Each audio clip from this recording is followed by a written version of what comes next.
how to customize scrolling details on Mitsubishi Outlander map.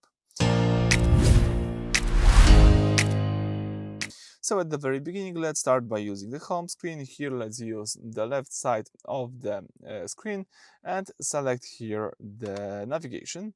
From the navigation, let's select here the settings, as you can see right here. Then you've got here access to the settings. So let me here scroll down to choose the map settings. So it should be located at the first position, map settings. Then you need to scroll down a few times, and here you should find map scrolling information. Let's just tap it.